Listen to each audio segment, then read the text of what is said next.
فرمایا محبوب یسألونک ماذا ینفقون، توجہ ہے، یہ آپ کے صحابی ہیں، آپ کے مرید ہیں، آپ کے یہ غلام ہیں، یہ میرے بندے ہیں، یہ آپ سے سوال کرتے ہیں کہ ہم خرچ کرنا چاہتے ہیں زکوٰۃ اور صدقات کے علاوہ بھی خرچ کرنا چاہتے ہیں، ہم کہاں خرچ کریں؟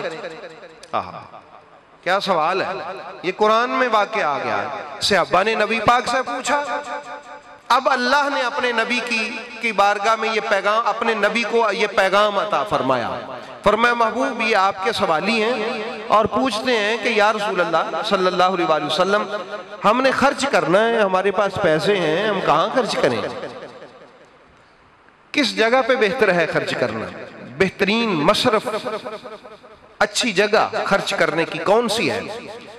فرمایا قل، اے محبوب آپ ارشاد فرمائیے نا ان سے، ما انفقتم من خیر، یہ جو تم خیرات کے لیے، بھلائی کے لیے، ثواب کے لیے، نفلی ثواب کمانے کے لیے خرچ کرنا چاہتے ہو نا، فللوالدین، سب سے پہلا درجہ ہے تیرے ماں باپ کا، اور یہی زیادہ ثواب بھی رکھتا ہے۔ سن لیں، سب سے زیادہ ثواب ترتیب وہی ہوگی جو اللہ نے ارشاد فرمائی، ثواب کی ترتیب بھی اللہ کے ارشاد پر ہے۔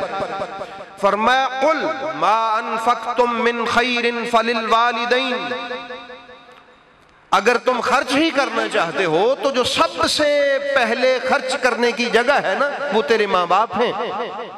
وہ کون ہے؟ تیرے ماں باپ ہیں۔ والاقربین، ماں باپ کے بعد جو دوسرا درجہ ہے جہاں تو نے خرچ کرنا ہے وہ جو تیرے سب سے قریبی ہیں۔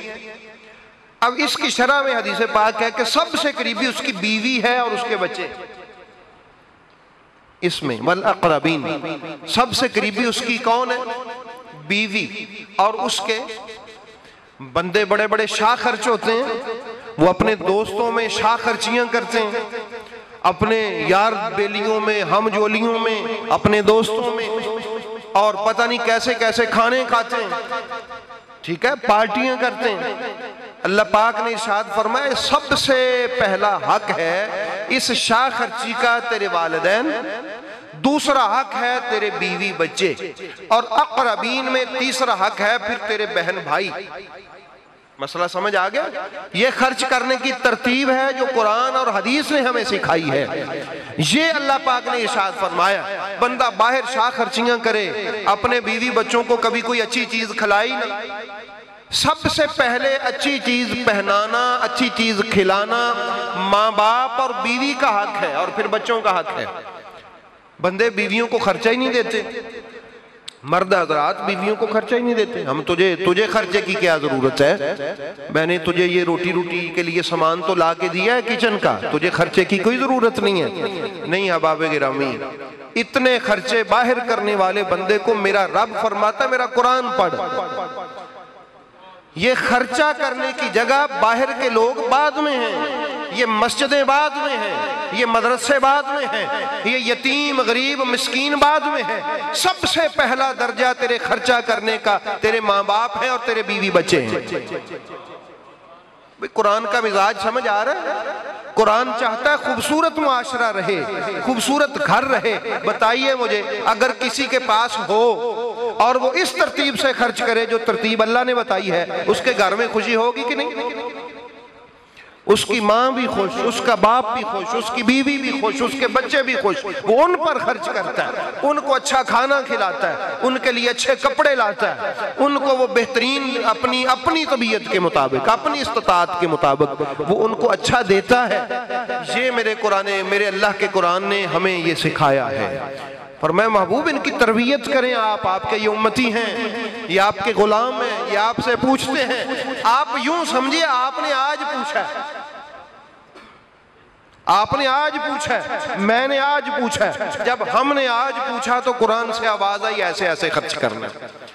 قل ما انفقتم من خیر فللوالدین والاقربین والیتامی والمساکین وابن السبیل وما تفعلوا من خیر فإن اللہ بہ علیم۔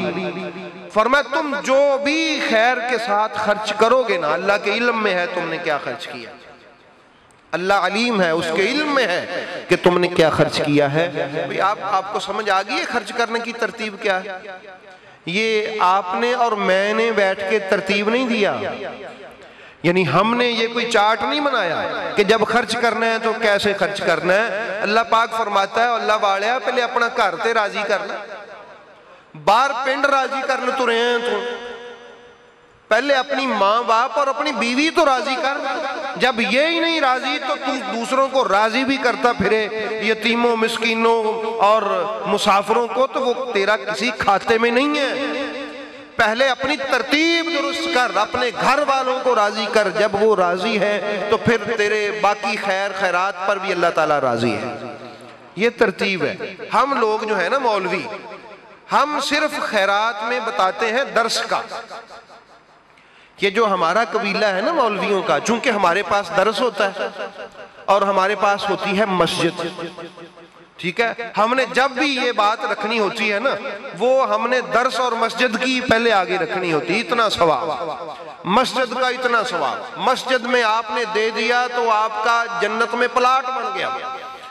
آپ نے ہمارے مدرسے کو دیا تو پھر تو آپ کی کیا ہی بات ہے نا، پھر تو آپ جنتی ہو گئے۔ ہم مسجد اور مدرسے سے جنت کے ٹکٹ تقسیم کرتے ہیں ہم لوگ، ہمارا قبیلہ مولویوں کا۔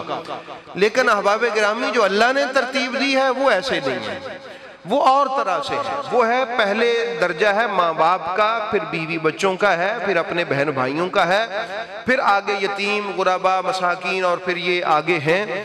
یعنی آپ یوں سمجھیں کہ اگر مسجد سے جنت کا پلاٹ ملتا ہے تو مسجد کا تو چوتھا پانچواں نمبر ہے۔ جب چوتھے پانچویں نمبر کا ثواب اتنا زیادہ ہے تو پہلے نمبر کا ثواب کتنا زیادہ ہوگا، یہ سمجھنے کی کوشش کریں۔ میں یہ نہیں کہتا کہ مسجد کا ثواب نہیں ہوتا، مسجد کا بے حد ثواب ہے۔ یہ نہیں ہے کہ مدرسے میں دینے کا ثواب نہیں ہوتا، بڑا ثواب ہے، وہاں دین کی تعلیم حاصل کرتے ہیں بچے، قرآن پڑھتے ہیں، سیکھتے ہیں۔ بھئی وہ تو چوتھی پانچویں جگہ پہ جا کے آتے ہیں، مدارس اور مساجد جا کے، اور جو پہلے دوسرے نمبر پر ہیں اندازہ کریں نا کہ وہی ثواب ہے جو علماء بتاتے ہیں، اس میں کوئی میرا اختلاف نہیں، صحیح بتاتے ہیں کہ مسجد میں اتنا ثواب ہے، ادارے میں اتنا ثواب ہے، ٹھیک ہے، ہم جو بتاتے ہیں وہ درست ہے۔ لیکن جب سوچے نا کہ جب ان کا اتنا ثواب ہے تو جو اس سے اوپر والے درجے ہیں، بہن بھائی، پھر اس کے بعد بیوی بچے، پھر اس کے اوپر ماں باپ، ان کا ثواب اللہ کی نگاہ میں کتنا ہوگا۔ اس لیے اپنا خرچ کرنے کی ترتیب کو ایسے رکھیں جیسے آپ کے اور میرے خدا نے ہمیں سمجھایا ہے۔ یہ ایسا نہیں ہے کہ گھر والوں کو آپ چھوڑ دیں اور باہر خرچ کرتے پھریں۔ سب سے زیادہ ثواب ماں باپ پہ خرچ کرنے کا ہے، اس کے بعد زیادہ ثواب اپنے بیوی بچوں پہ خرچ کرنے کا ہے، اس کے بعد زیادہ ثواب اپنے عزیز و اقارب بہن بھائیوں پر خرچ کرنے کا ہے، اس کے بعد ہے پھر باقی ثواب غربا یتامہ مساکین مساجد مدارس وغیرہ پر خرچ کرنے کا۔ وہ دین کی تقویت میں آئے گا کہ آپ نے دین کی خدمت کی، اس کا بڑا ثواب ہے۔ لیکن یہ آپ نے ہمیشہ ذہن میں رکھنا ہے کہ اللہ پاک ہماری تربیت اس طرح فرماتا ہے۔ یہ طریقہ کار سمجھ آ گیا آپ لوگوں؟ یہ آپ نے ذہن میں رکھنا ہے کہ نہیں رکھنا؟ یہ آپ ڈسکس کیا کریں لوگوں سے کہ ہم نے یہ سنا ہے اور اس پر عمل کرنے کی بھی کوشش کریں، قرآن کریم کے تعلیمات پر عمل کریں۔ خدا کی قسم آپ کے گھروں میں رحمت کی بہار آ جائے گی، یقین جانیے رحمت کی بہاریں آ جائیں گی۔ اس لیے ارشاد فرمایا اللہ رب العالمین نے کہ تم اللہ کے علاوہ کسی کی عبادت نہ کرو اور اپنے اللہ رب العالمین کے حکم سے والدین کا احترام کرو۔